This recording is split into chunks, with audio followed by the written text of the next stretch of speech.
Et si on s'était trompé sur Charlie Kirk, en ne parlant que du fond et pas assez de la forme? Depuis l'assassinat de Charlie Kirk, on a beaucoup salué les débats qu'il organisait sur les campus, ses qualités de contradicteur et sa capacité à se frotter à des points de vue différents. Mais il y a quelque chose d'un peu gênant là-dedans, sans même parler de son idéologie. Attention, personne ne devrait être assassiné pour ses idées, ça va de soi. Mais est-ce qu'on peut vraiment appeler ce genre de clash un débat d'idées? Absolutely I am. In fact, it's worse. It's worse. Oui, moi j'aurais tendance à dire qu'effectivement c'est un simulacre. Quand on regarde le dispositif de ces débats entre guillemets, on voit très bien que l'avantage était à Kirk. Les détracteurs étaient censés passer devant lui, lui entouré de la foule de ses soutiens. Donc il y a une espèce d'asymétrie, de déséquilibre dans le statut en fait. As Christ our Lord said, blessed are the peacemakers, for theirs is the kingdom of heaven. Quand on débat, parfois on évolue. Lui, il n'évoluait pas. Il était là pour, en gros, filmer des va-et-vient avec des figures détestées de l'extrême droite, donc des espèces de woke avec les cheveux un petit peu roses, etc. Ça, c'était mis sur YouTube et c'était présenté de manière extrêmement violente, c'est-à-dire Charlie Kirk descend, Charlie Kirk ridiculise. Avec ce genre de jeu de verbal, où prime l'agressivité et la volonté de discréditer son opposant, on n'est plus vraiment dans du débat, on est dans du catch. Bref, un spectacle où on ne retient pas le fond des arguments, mais uniquement des punchlines.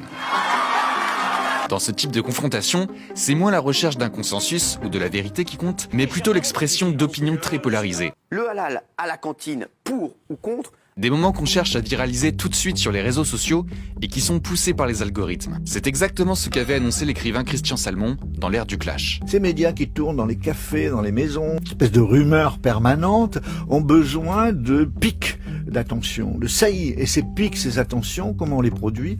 Eh bien par le clash, c'est-à-dire en produisant des scandales. Dès que vous êtes là, on ne peut pas faire un débat serein. Alors faut plus venir. On prend une thèse et l'antithèse, on les met et on se hurle dessus et donc les gens prêtent l'oreille en disant tiens, il y a quelque chose qui dépasse un peu la rumeur ambiante. Si ça se passe mal, comme on veut éviter des traumatismes ou des coups, il y aura les gants pour l'un ou l'autre. Dans les années 80, le philosophe Michel Foucault annonçait un peu ce mécanisme de dégradation du débat en mettant en goût du jour la notion de parésia. La parésia, c'est un concept de la Grèce antique qui signifie le parler vrai, la recherche de la vérité. Pour Foucault, il y a la bonne parésia, c'est le courage de prendre la parole pour dire ce qu'on sait être vrai, mais il y a aussi la mauvaise parésia qui s'installe dans la cité grecque au 5e siècle. La mauvaise parésia, c'est-à-dire que tout le monde parle dans tous les sens, selon aucune règle, il n'y a pas d'ordre de prise de parole. Deuxièmement, celui qui s'exprime ne s'exprime pas en cherchant un discours de vérité. Il fait campagne, c'est-à-dire il cherche à convaincre de sa vérité à lui, mais il n'a pas pour but que de la communauté des énoncés, des prises de parole, sorte une sorte de vérité habermasienne, c'est-à-dire rationnelle, objective, née du consentement. La troisième chose, c'était cette espèce de chaos et d'opportunisme, de quête de l'audience. Sans même parler du fond, la forme de ce type de débat profite davantage aux opinions extrêmes. Les faits scientifiques, qui sont censés faire consensus, sont mis sur un pied d'égalité avec des opinions plus subjectives, des ressentis, des raisonnements sophistes, voire des croyances religieuses.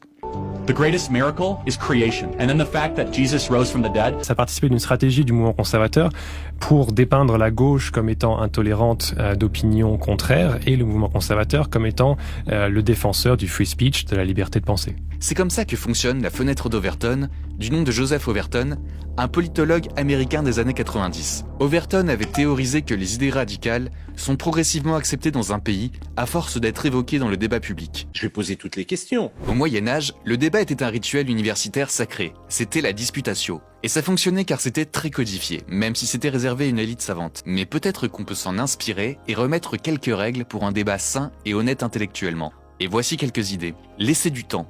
Du temps de préparation d'abord, où chacun s'informe sur le sujet. Du temps pour une discussion suffisamment longue, pour laisser à chacun l'occasion d'étayer sa pensée. Et du temps long, ensuite, pour organiser d'autres rendez-vous, afin que le débat s'inscrive dans la durée. Ne pas chercher un avis pour et un avis contre, mais au contraire, rechercher la complémentarité dans les disciplines pour atteindre la nuance et la complexité plutôt que la confrontation. Éviter les tautologues et les experts de plateau, mais interroger au contraire des personnes légitimes sur un sujet donné, de par leurs travaux de recherche ou leur propre expérience. Enfin, un bon débat, c'est un débat bien modéré, bien encadré, où les interlocuteurs se respectent et évitent les petites phrases assassines et les punchlines.